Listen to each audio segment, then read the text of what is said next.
RCP Singh साहब ने कहा है कि वो भाजपा ज्वाइन करने का ऐलान उन्होंने किया।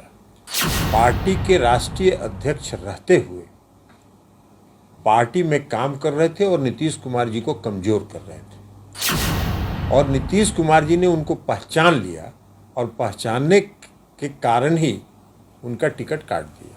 जनता दल यू की बात उन्होंने कही है कि जनता दल यू का अस्तित्व समाप्त करना। जनता दल यू का अस्तित्व समाप्त करने वाले का अस्तित्व, राजनीतिक अस्तित्व समाप्त हो जाएगा। अरे वो तो नीतीश कुमार जी के स्टाफ थे, नौकरी कर रहे थे, राजनीतिक इच्छा उन्होंने व्यक्त की, नीतीश कुमार जी ने उनको बना दिया। उनको क्या मालूम है जनता दल यू क्या है? जिस पार्टी ने आपको यहां तक पहुंचा दिया कि आप बोलने के लायक भी हैं, ये बोलने के लायक आपको किसने बनाया? नीतीश कुमार जी ने आपको बोलने के लायक बनाया। कि श्री आरसीपी सिंह साहब ने कहा है कि वो भाजपा ज्वाइन करने का ऐलान उन्होंने किया। ये तो बहुत पहले से मालूम था। उन्होंने बहुत पहले कहा कि वो भारतीय जनता पार्टी के एजेंट के रूप में पार्टी के राष्ट्रीय अध्यक्ष रहते हुए पार्टी में काम कर रहे थे और नीतीश कुमार जी को कमजोर कर रहे थे, और नीतीश कुमार जी ने उनको पहचान लिया और पहचानने के कारण ही उनका टिकट काट दिया। तो इसलिए पहले वो एजेंट के रूप में थे, अब आज सीधे ज्वाइन कर रहे थे। इसमें कौन नया बात है? ये कोई खास बात नहीं है, ये हम लोग पहले से जान रहे थे कि उनका क्या धंधा चल रहा है। आरसीपी कह रहे हैं सर, जनता दल यू की बात उन्होंने कही है कि जनता दल यू का अस्तित्व समाप्त करना हो जाएगा। कोई जनता दल यू का अस्तित्व समाप्त करने वाले का अस्तित्व, राजनीतिक अस्तित्व समाप्त हो जाएगा।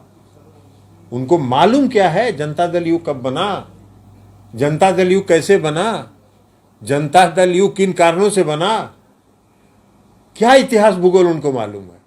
अरे वो तो नीतीश कुमार जी के स्टाफ थे, नौकरी कर रहे थे, राजनीतिक इच्छा उन्होंने व्यक्त की, नीतीश कुमार जी ने उनको बना दिया। उनको क्या मालूम है जनता दल यू क्या है? जनता दल यू का ए से लेकर जेड तक कुछ जानते हैं? वो कुछ दिन राष्ट्रीय अध्यक्ष रह लिए और नीतीश जी उनको जनता दल यू का राष्ट्रीय महासचिव संगठन बना दिए, तो जनता दल यू समझ गए। ये फाइल है, 4 पन्ना फाइल का पढ़ लीजिए और समझ जाइएगा। अरे जनता दल यू का अस्तित्व रूट गांव तक है, उसका जड़ बहुत मजबूत है, और आरसीपी सिंह जैसे सैकड़ों आरसीपी सिंह जनता दल यू के अस्तित्व को समाप्त नहीं कर सकते। अब कह रहे हैं कि विलय हो जाएगा जनता दल यू का। आपको बात कर रहे हैं, क्या थे आप? नीतीश कुमार जी ने आपको जितना सम्मान दिया, जिस पार्टी ने आपको सम्मान दिया, जिस पार्टी ने आपको यहां तक पहुंचा दिया कि आप बोलने के लायक भी हैं, ये बोलने के लायक आपको किसने बनाया? नीतीश कुमार जी ने आपको बोलने के लायक बनाया।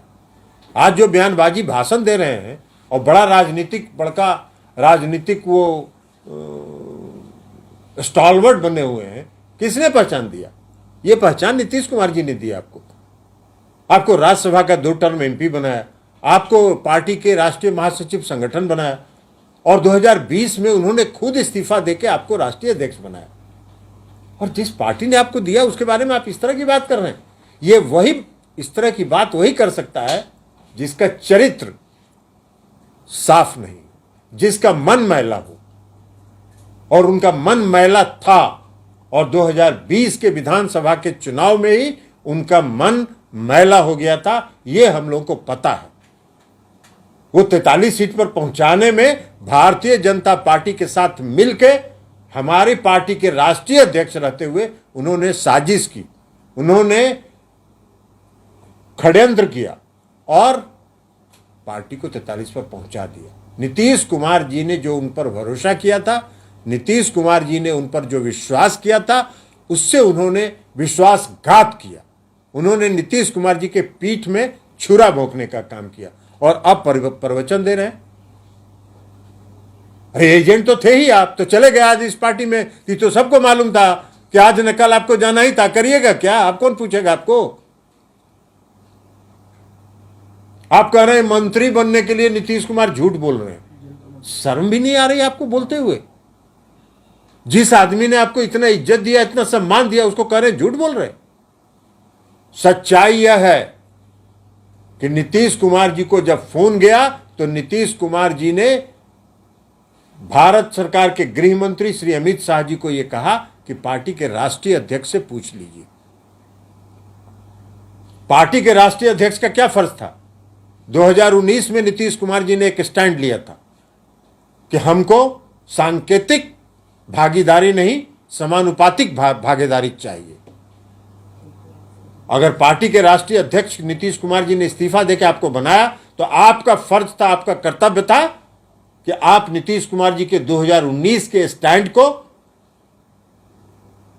सपोर्ट करते और कहते कि जो उस समय का नीतीश जी का और हमारी पार्टी के जो नेता हैं उनका जो स्टैंड था, उस स्टैंड पर आज हम कायम हैं।